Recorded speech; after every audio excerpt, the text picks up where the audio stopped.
Assalamu alaikum muhtaram televizor ko'ruvchilar. Ko'rib atqaninglar Erkin Osiyo radiosi Tor televiziyasining haftalik xabarlar programmasi. Mazkur programmamizda o'tgan bir hafta jarayonida yuz bergan Uyg'urlarga aloqador muhim voqealarga ma'lumot beramiz. Men Erkin. Bu hafta Turkiyada chaqirilgan İsmail Gasparali jurnalist va kishilik huquq mukofoti yig'inida turmadagi Uyg'ur ziyolisi İlham To'xti, Turkiyadagi Uyg'ur shokichik mujohidin Qashqarli qatorliq 3 Uyg'ur mukofotlandi. Bu mazkur sohada Turkiyada ta'sis qilingan tunji xalqaro mukofot bo'lib, bu qitimqi mukofot jami 50 odamga berildi. Mukofotlanganlarning bir qismini turk tillik davlatlardan kelgan ko'rinarli shaxslar tashkil qilgan. Uyg'ur o'qituvchi ziyolisi İlham To'xti Xitoyning qonuniy yo'l qo'ygan doirada Uyg'urlarga barobarlik talab qilgan. Ham Uyg'ur biz to'g'rini ichib, Uyg'ur Xitoy orasida dialog o'rnatishga tirishib kelgan ziyolilarning biri edi. İlham To'xti 2014-yil 23-sentabr atalmış bölgünçilik jinoyati bilan ayblanib, muddatsiz qamoq jazosiga hukm qilingan. Mujohid Qashqarli bo'lsa, Turkiyada she'r deklamasiya qilish sohasida ko'zga ko'ringan bola cho'lponlarning biri.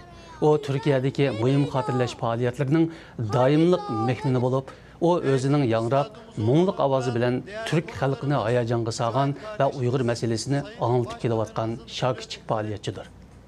Birlashgan Davlatlar Tashkiloti ilm-fan ma'rif madaniyat organi 2014-yilni İsmail Gasparali yili deb e'lon qilgan. Ma'lumotlarga qaraganda o'tgan shanba kuni Xotanning elchi yezisida bir qonliq voqea yuz bergan. Bir qism hukumat xodimlari voqeaning yuz berganligini oshkorlagan bo'lsa-mu, lekin Xotandagi munosabatli soqchi organlari voqeaning tafsilotini axborotdan o'chirishga qattiq tirishmoqda. İctimai axborot vositalarida uchurlarga qaraganda shanba kuni Xitoy soqchilari shaharning Topcha degan joydagi bir uyda aqtirish ilib berayotganda, uyda to'plashib o'tirgan yoshlar bilan to'qnashib qolgan. To'qnashda Xitoy taraf o'q chiqarib, oz deganda 10 kishining o'lishiga sabab bo'lgan. Soqchi va hukumat xodimlari voqeaning Xotan shahrining Elchi yeza 11-kentida, ya'ni Topcha kentida yuz berganligini va voqeaning oqibatining og'ir bo'lganligini oshkorladi. Ammo ular voqeaning tafsiloti haqida ma'lumot berishdan o'zini qochirdi. Amerika axborotining atalmış Xinjiang sinf haqidagi ziyoratini qabul qilgan bir Xitoy maktab mudiri mazkur maktabni Uyg'ur o'quvchilarining mingisini yuyish maqsadida ochilganligini yoshirmagan. 2 noyabr kuni CNN'ning Beijingda turishliq muxbiri alayda tasdiq bilan Tianjindagi Chunhua o'rta maktabiga berib, Xinjiang sinfida o'qiyotgan Uyg'ur o'quvchilarini ziyorat qilgan. Chunhua o'tir maktabi oldin tayyorlik bo'yicha Xinjiang sinfining o'quvchisi Abdurahmon Mamatni CNN muxbirining savollariga javob berishga o'rinlashtirgan. Lekin maktab doiralari butkul ziyorat jarayonini kuzatib turgan. Ziyorat jarayonida maktab mudiri muxbirga mundaq degan: "Biz ularga asosan ma'rif tarbiyasi berib qolmasdan, balki eng muhimi ularni davlatni so'yadigan kishilardan qilib yetishtirib chiqamiz." Xitoy өлкәләрендәге atalmış Xinjiang sinfining ahvolidan xabardor bir Uyg'ur oliy maktab o'quvchisining bildirishicha, bu xil sinflarning darslik programmalari Xitoy sinflariga o'xshamaydigan bo'lib, ular alohida program bo'yicha o'qiydi ekan. Dunyo ishga a'zo ko'chirish jamiyati odam ishga a'zolarini majburiy ko'chirishga qarshi turish xalqaro doktorlar tashkiloti qatorliq organlar Xitoy yaqinda ochgan Jungo odam ishga a'zolarini ko'chirish mamlakatlik qurultayini boykot qilgan. Yig'in 29-oktyabr Hangzhouda ochilgan edi.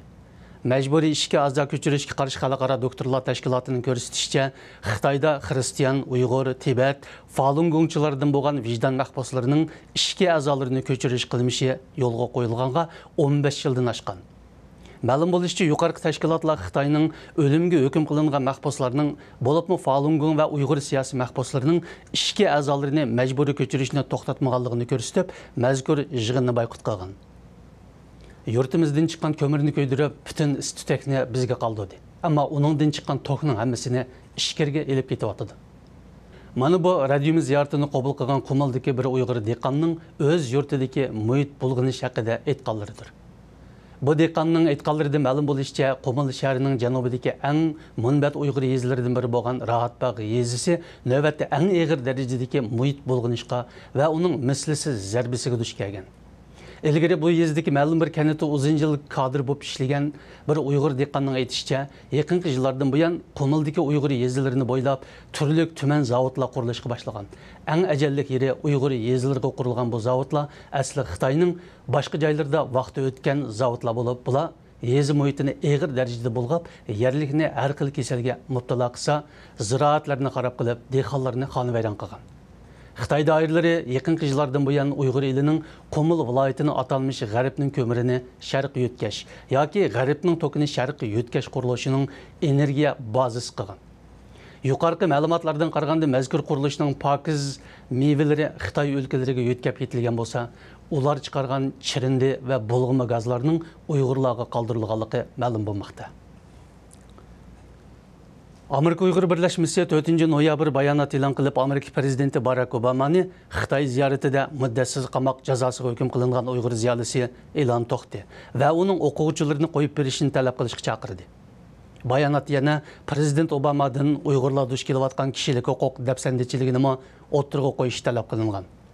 Buningdan bir qancha kun ilgari Amerikadagi kishilik huquq tashkilotlari Barack Obamani bu qitim Xitoy ziyoratida ilhom to'xtadi ham Nobel tinchlik mukofoti sohibi Liu Xiaobo qatorliqlarni qo'yib berishni talab qilishga chaqirgan edi.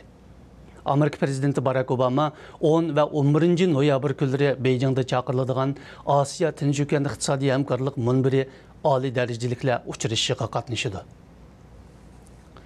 Muhtaram televizor ko'ruvchilar, yuqorida Erkin Osiyo radiosi tor televiziyasining haftalik xabarlar programmasini ko'rdinglar. Kelar hafta ko'rishguncha omon bo'linglar.